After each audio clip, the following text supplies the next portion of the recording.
नमस्कार। मैं अशोक जरोटी। सभी भाई बहनों का चैनल पर स्वागत है। दिल्ली पुलिस के इंस्पेक्टर सुभाष यादव की गिरफ्तारी, कई भ्रष्ट आईपीएस अधिकारियों में खलबली। सभी भाइयों से प्रार्थना है, आज का वीडियो दिल्ली पुलिस के जो भ्रष्ट अधिकारी हैं उनका खुलासा करेगा। वीडियो को आखिर तक देखें और ज्यादा से ज्यादा भाइयों को शेयर करें। जिस भाई ने चैनल सब्सक्राइब नहीं कर रखा, कृपया चैनल को सब्सक्राइब भी कर ले। पिछले दिनों इंस्पेक्टर सुभाष यादव को गिरफ्तार किया सीबीआई ने, और अखबारों में, मीडिया में, सोशल मीडिया पर चर्चा चल गई, धूम मच गई कि 100 करोड़ की संपत्ति है, 100 करोड़ की एसेट है सुभाष यादव के। और पिछले 7 साल से 8 साल से द्वारका में जमा बैठा था। मैं सभी देशवासियों को एक बात बताना चाह रहा हूं, ठीक है, इंस्पेक्टर साहब पिछले 7 साल से 8 साल से द्वारका में थे, ये क्वेश्चन करने का, सवाल करने का टाइम नहीं है और पर्सन नहीं है। क्यों? हो सकता है सुभाष यादव अपनी फील्ड के एक्सपर्ट हो, स्पेशलिस्ट हो, उनकी क्वालिटी हो। अकेले सुभाष यादव नहीं है जो 8-8 10-10 साल से एक जगह बैठते हैं। और भी बहुत पुलिस ऑफिसर हैं स्पेशल सेल में, क्राइम में, स्पेशल ब्रांचों में, कई जो अपनी फील्ड के एक्सपर्ट होते हैं, वो इससे भी ज्यादा लंबी तैनाती काटते हैं। वो होता है उनकी क्वालिटी पे, उनके काम करने के तरीके पे और विभाग को उनकी जरूरत होती है। स्पेशल यूनिटों में, स्पेशल सेल में, क्राइम में हर एक आदमी कामयाब नहीं है।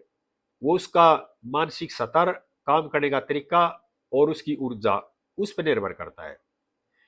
लेकिन ये भी नहीं, अगर कोई आदमी स्पेशल हो तो उसको करप्शन करने का अधिकार दिया जाए। यहां पर सवाल एक ही है, ठीक है, हम उस पर सवाल नहीं करेंगे उसकी पोस्टिंग 7 साल रही है, 8 साल रही, हम सवाल करेंगे भ्रष्टाचार के ऊपर। भ्रष्टाचार में इंस्पेक्टर सुभाष यादव पकड़े गए, उससे पहले उसके जो कुलिक थे हेड कांस्टेबल पकड़े गए थे, और नारकोटिक्स द्वारका उनके ऑफिस से सीबीआई ने करीब 49 लाख के करीब कैश बरामद किया था, नगद। पहले हेड कांस्टेबल को गिरफ्तार किया, कई दिन बाद इंस्पेक्टर सुभाष यादव को गिरफ्तार किया गया। यहां पर सोचने की बात यह है, दिल्ली पुलिस में सिपाही से लेकर इंस्पेक्टर एसीपी तक ही क्यों अरेस्ट होते भ्रष्टाचार में? ऊपरला कोई भी अधिकारी भ्रष्टाचार में अरेस्ट नहीं होता।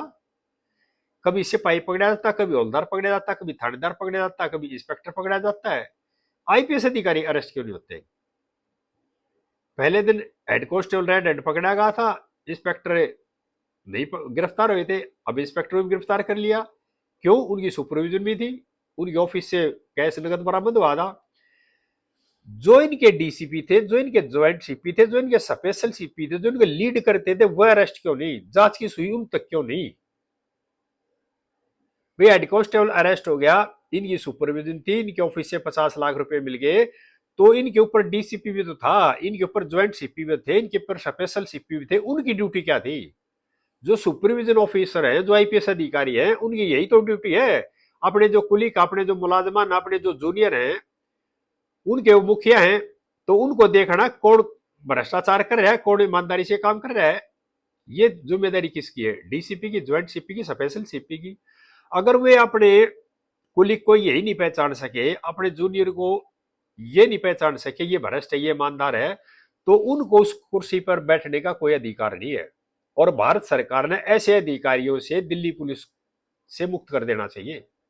क्योंकि ये इस तरह के जो अधिकारी है ना, ऐसा नहीं कि इनको पता नहीं होता, इनको पता होता है, लेकिन ये भ्रष्टाचार में लिप्त होते हैं। इस बात को कहता कोई नहीं, सब घबराते हैं।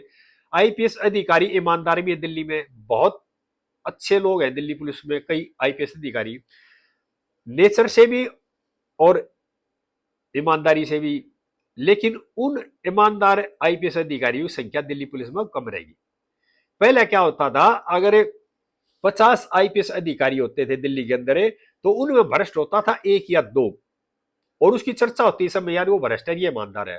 लेकिन अब दोस्तों बात क्या होगी, अब दिल्ली पुलिस में अगर 50 आईपीएस अधिकारी हैं, तो उनमें ईमानदार हैं 1 और 2, उल्टा हो गया, और भ्रष्टाचार हैं, यानी कि ज्यादा से ज्यादा लोग भ्रष्टाचारी होंगे। पहले भ्रष्टाचारी एक दो होता था, अब ईमानदार एक दो रह गया। सिर्फ इतना बदलाव आ गया इस दिल्ली पुलिस के अंदर। क्योंकि हम ये नहीं कह सकते या ये नहीं मान सकते अभी उसके जो मुखिया हैं, यानी उसके जो डीसीपी, उसके ज्वाइंट सीपी, उसके स्पेशल सीपी की करतूतों का पता ना हो। एक आदमी इतने दिन से बैठा है और उसके डीसीपी को, उसके ज्वाइंट सीपी को, उसको स्पेशल सीपी को नहीं पता, ये गले उतरने वाली बात नहीं है दोस्तों। सबको पता था, सबको पता होता है। लेकिन क्या है, जब कोई बात होगी जो पकड़ा जाएगा तो नीचे वाला पकड़ा जाएगा, सिपाही से लेकर इंस्पेक्टर तक। जांच की सुई कभी भी आईपीएस अधिकारी तक नहीं जाती। सीबीआई ने अपनी कमर थपथपा ली, आगे इंस्पेक्टर पकड़ लिया 100 करोड़ रुपए का, तो भाई डीसीपी तक, ज्वाइंट सीपी तक, स्पेशल सीपी तक क्यों नहीं जाती जांच? क्या उनकी कोई जिम्मेदारी नहीं थी? अब पिछले 2-3 दिन के अंदर दो दो स्पेशल सीपी लंडो दिल्ली के ट्रांसफर हुए हैं। एक के बारे में चर्चा भी चल रही है, अगर भाई किसी बिल्डर का कोई पंगा था, इस तरह की बातें होगी, बड़ा मामला था। देश का दुर्भाग्य ये है, अब जो बड़े पदों पर बैठे लोग हैं उनके खिलाफ भ्रष्टाचार में एक्शन नहीं होता, नीचे वाले को बलि का बकरा बना दिया जाता है और एक चलेगा दूसरा आ गया, ये चक्कर चल रहा है दिल्ली के अंदर।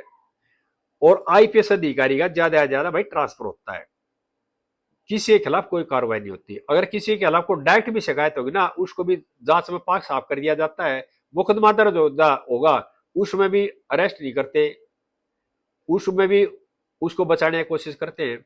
अब सीबीआई ने इंस्पेक्टर साहब को तो गिरफ्तार कर लिया, जो आईपीएस अधिकारी थे, जो इसको लीड करते थे इंस्पेक्टर साहब को, उनके खिलाफ क्या कराया? उनसे पूछताछ करी, उनको इंटरोगेट क्यों नहीं कराया? उनकी कॉल डिटेल क्यों नहीं कटवाई? अगर सबूत चाहिए ना, आजकल तो इलेक्ट्रॉनिक सबूत दुनिया भर गए हैं, किस अफसर से बात कर रहा है, कहाँ कहाँ बात कर रहा है, कितनी देर बात कर रहा है, क्यों बात कर रहा है, सारी चीजें आ जाएंगी। और इंस्पेक्टर साहब को अगर ठीक ठाक इंटरोगेट करा तो तेरी तरह बोल के बता भी देगा, और इंस्पेक्टर साहब ने बताना भी चाहिए। क्यों? दिल्ली पुलिस में एक और चीज है, जो फंस गया वही अधिकारी उसे मार लेगा। जब वो फंस गया नीचे वाला, तो वही अधिकारी ये कह देगा, अगर मैंने दे दी 50 बार समझा दो, था बहुत नालायक, और उसको मक्खी दूध मक्खी तरह निकाल फेंक देगा। तो मेरी सिपाही से लेकर इंस्पेक्टर तक जितने भी मुलाजमान है ना, उनसे हाथ जोड़ के प्रार्थना है, एक तो ईमानदारी पे आ जाओ, ईमानदारी के बगैर कुछ नहीं है। और दूसरी बात है, इनके खास बनने की दौड़ से बाहर आ जाओ। अब इस साल का अब तक का बहुत बड़ा आंकड़ा है दिल्ली पुलिस का जो अरेस्ट हुए भ्रष्टाचार में। अब समय आ गया संभल के चलने का। लेकिन क्या हो गया, अब जिस तरह से दबाव दे करके गलत काम कराते हैं, और जब आप फंस जाते हो, पकड़े जाते हो, तो ये बच जाते हैं और आप पकड़े जाते हो, आपका जीवन बर्बाद होता है। तो ये गलती उनकी भी नहीं है, ये गलती नीचे वालों की भी है, क्योंकि आप दौड़ में शामिल क्यों हो?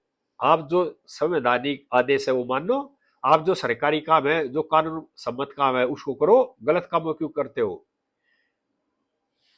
इसके जिम्मेदारी ये नीचे वाले भी हैं जो पकड़े जा रहे हैं। अगर आप ईमानदारी से रहोगे, गलत काम मत करो, उनकी जो टोली है भ्रष्ट आईपीएस अधिकारी होगी, ईमानदारी आईपीएस अधिकारी बहुत है, उनसे कोई डर नहीं है। क्यों? वो आपको अच्छी गाइडेंस देंगे, आपका मनोबल भी बढ़ाएंगे। आप अच्छा काम करोगे तो प्रशंसा भी करेंगे आपकी, और आप गलत काम करोगे तो आपको डांटे भी।